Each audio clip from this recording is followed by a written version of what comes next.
Hi, friends. Come and join me for the children's message. I feel you gathering around me even if I can't see you, so I'm so glad you're here with me. So today we're going to talk about baptism because this week is the baptism of our Lord.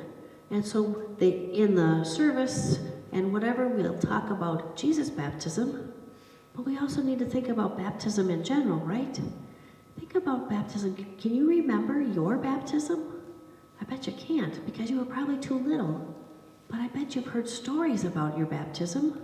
There's got to be something special from that day that maybe ask mom or dad or grandpa and grandma about, and they'll tell you some fun story about the day you were baptized.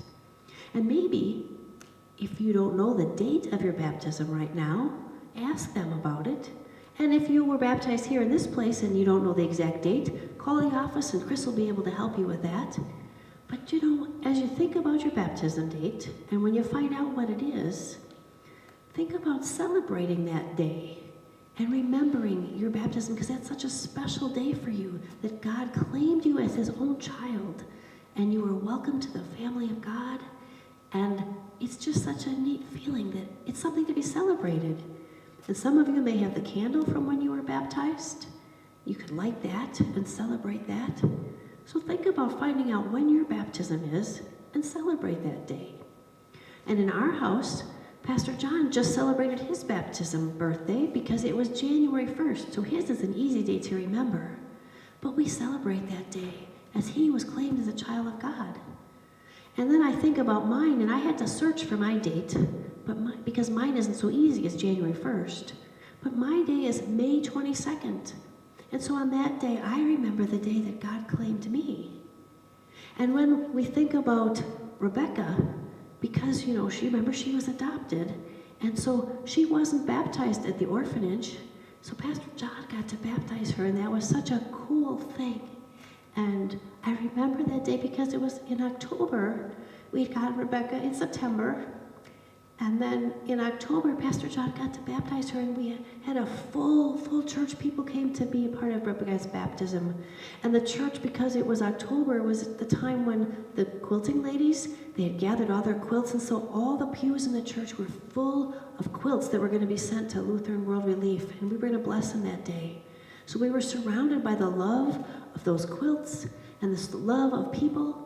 And it was October 13th, and Rebecca got to be baptized, and it was such a special day.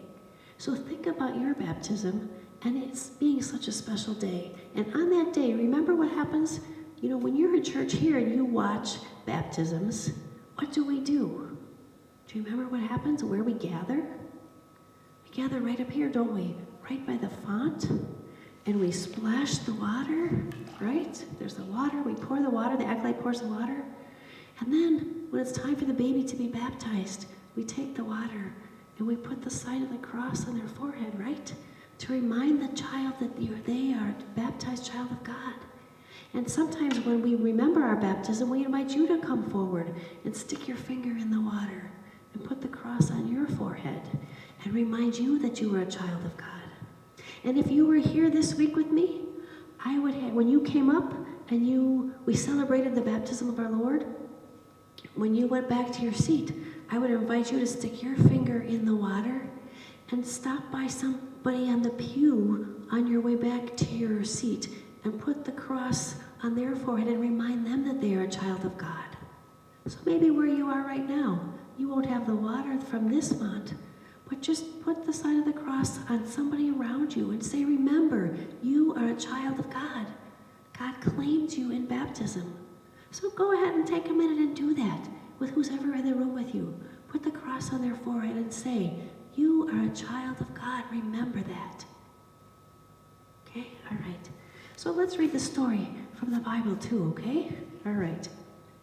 While Jesus was living in Galilee, his cousin John the Baptist was preaching out in the country of Judea. The people loved John and came to see and hear him whenever they could. Sometimes crowds of people came to see John by the Jordan River. When the crowds came, John would tell them, change what needs changing in your life. God's kingdom is here. The people would promise to change their lives, and then John would baptize them to show that they were a new person in God's eyes. I baptize you on the outside with plain old water from the Jordan River. But this is nothing compared to what and who is coming, John would exclaim. The one who is coming will baptize you with God's own Spirit. With God's Spirit, you will be changed from the inside out. While John was saying this, Jesus appeared. He asked John to baptize him, but John wasn't so sure. What? Me baptize you? I think it should be the other way around, John said. But Jesus insisted. Do it, John. God does amazing things in baptism. So John did what Jesus asked and baptized him. All the way under the water in the Jordan River, Jesus went. When he splashed up out of the water, Jesus saw the skies open up, and he saw God's Spirit. It looked like a dove gracefully floating down to land on him. There was a voice, too. The voice said, "This is my Son.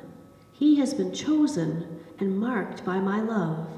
He is the great joy of my life." That was God talking to Jesus, right? This is my Son. He has been chosen and marked by my love. He is the great joy of my life. And each one of us who is baptized, we have been chosen and marked by God's love. And we are the great joy of God's life. Remember that. You have been chosen and claimed by God because he loves you so much. So go out this week and show God's love and share God's love.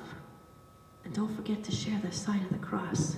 And remember, you are a precious child of God. We'll see you later. Thanks for coming up.